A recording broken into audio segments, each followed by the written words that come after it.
Hello, guys. It is Kate here from Hello Funnels, and welcome back to the Doing It Online podcast. Today, I am going to give you a really actionable email template that you can use to help you to plan out awesome email content.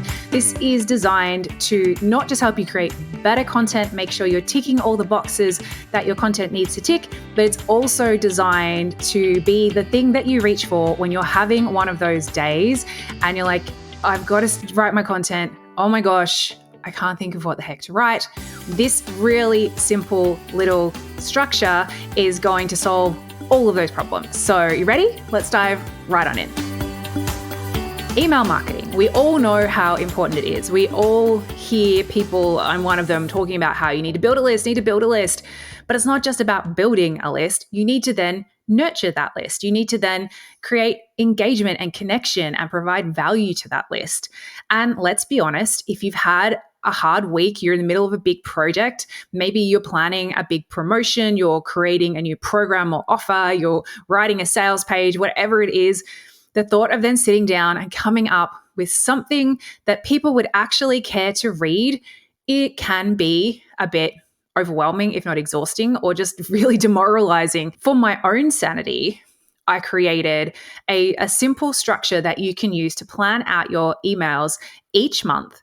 And it's been a real lifesaver for me. Like, I don't always use it. I don't always stick to it. Sometimes I'm just like, oh, we've got this idea, I want to use it. But on those days, weeks, months, whatever it is, where you're like, I just need a plan. I just need something to follow. The inspiration is not with me today. Reach for this template and, trust me, it's going to make your life so much easier. Plus, just as a general rule, following and using these 4 types of content that I'm about to share with you is, even for the months when you are feeling inspired, these are good things to make sure you are having a touch point of as often as possible and are rotating through. First thing you're going to do, as I said, this plan is for 4 emails to go out over a month. And usually what I would do is I would pick a topic. So for example, maybe that topic is email marketing. So then go, okay, for this month, I'm going to be talking about email marketing.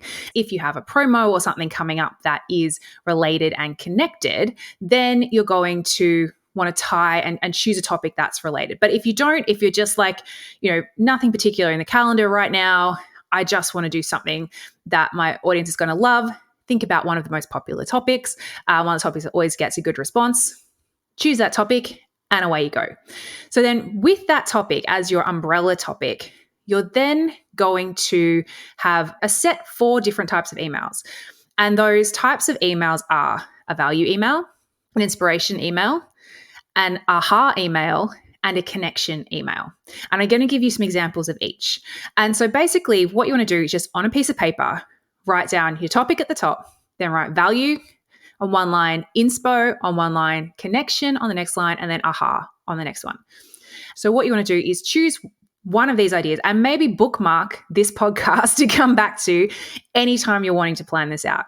So for your value emails, some ideas, and I always find value is probably one of the easiest ones to come up with, particularly if you've picked a more practical, overarching topic. It could be a roundup of previous posts, videos, other content you already have. So it could be like, here's my 5 best posts I've ever done on email marketing. Go back and have a read of them. You've surely missed some of them. Very simple.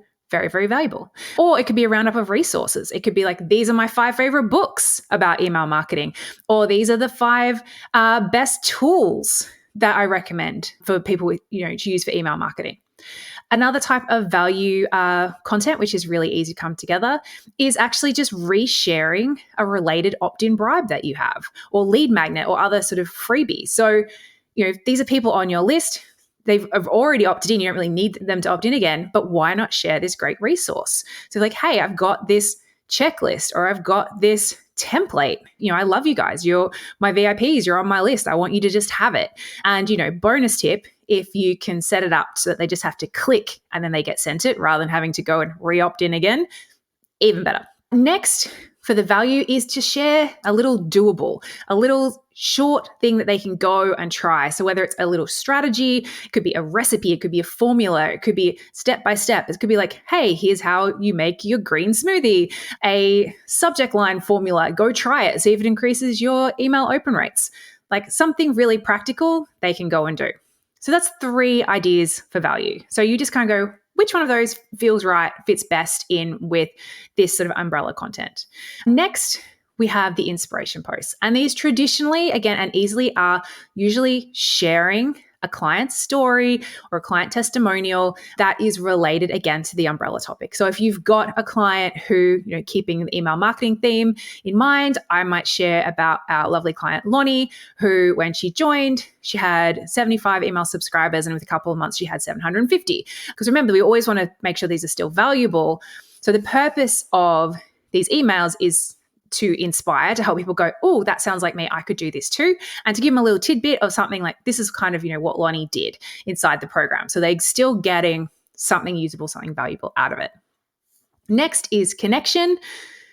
This is the one that, to be honest, I find, particularly if you're feeling a bit uninspired and uncreative, can be the trickier one to come up with. But this one, you want to take them behind the scenes. So this one, you want to maybe show like, I went on a hike this weekend and I had this thought, and, those kinds of things. So sharing something from your own life, something that maybe happened previously that's related, something that you're trying, something that you're excited about, but just giving them a little, chance to sort of hang with you, like, the people behind the brand. And it doesn't have to just be you. If you have a team, you can talk about things that your team's doing or that you're as a business doing, but it's just that bit more relatable, bit more behind the scenes.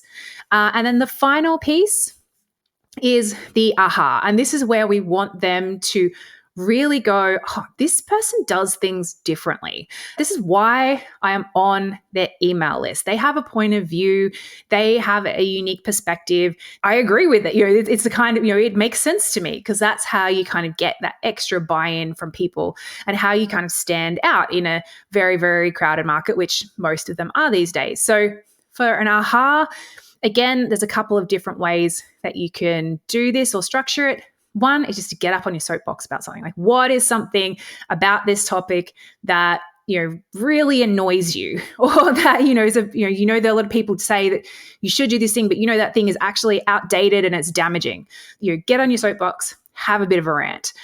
Or even if you can't think of anything to have a rant about, just think about, like, what are some of those really common mistakes that you see clients making about this topic, and pick one. It could even be Q&A style. It could be, this is a question I get asked all the time by my clients, and this is the answer. So it's giving value, but it is helping to show your own way of doing things. And then one of the other ones, and I call this sharing your magic tricks. And we talk about this inside our programs a lot.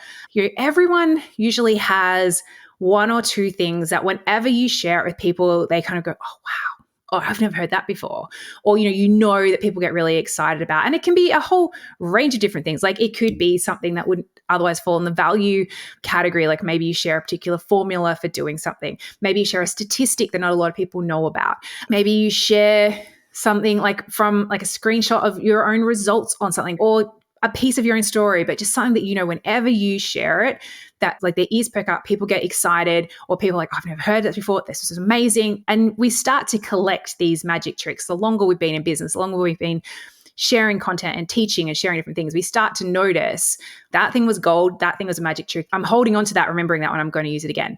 So think about if you have any type of magic trick. Like an example that I remember, and the first time I kind of became aware of this concept of the magic trick was years and years and years ago. I was speaking at a conference here in Australia. This was back when I was teaching people about monetizing blogs. And I put up the formula that I used for how to calculate how much you should charge to do sponsored content. The slide came up, and like every single camera phone in the audience came up. It was crazy. So I was like, oh, okay. Like that thing, which seemed really simple for me, because that's just how my brain works. For a lot of people, that was really, really answering a question that a lot of them had and doing it in a really simple way. So that is something I would class as a magic trick. Other things that we've used is like getting people to calculate, how much their funnel could be making them, stuff like that. Because again, it just gives people something tangible that they can do, or something that kind of just makes a shift in their thinking and makes them go, this is really cool. I want to do more of this. So that would be your magic trick. So those are the 4 categories, guys. You've got your value, you've got your inspiration, you've got your connection, you've got your aha. All you need to do is pick one of the subcategories for each, sit down, fill out the details, and all of a sudden you got a whole month of prompts. And if you were ChatGPT inclined, like this is what we like to do with our clients when we get them to plan out their emails and their content like this, they then get, it then spits out the prompt to go put into ChatGPT, and then they can actually have ChatGPT like 80% write the whole thing for them. They go in, they zhuzh it, and then all of a sudden creating that content is so much easier, so much faster. So that's probably a good time for me to jump off anyway, guys. I hope this has been helpful. I hope you go and use it. If you do, tag us, let us know at Hello Funnels on Instagram, or let us know in the comments. Love to hear all of your stories about how you're implementing this in your business. Have an amazing week, guys, and I'll see you next week. Bye.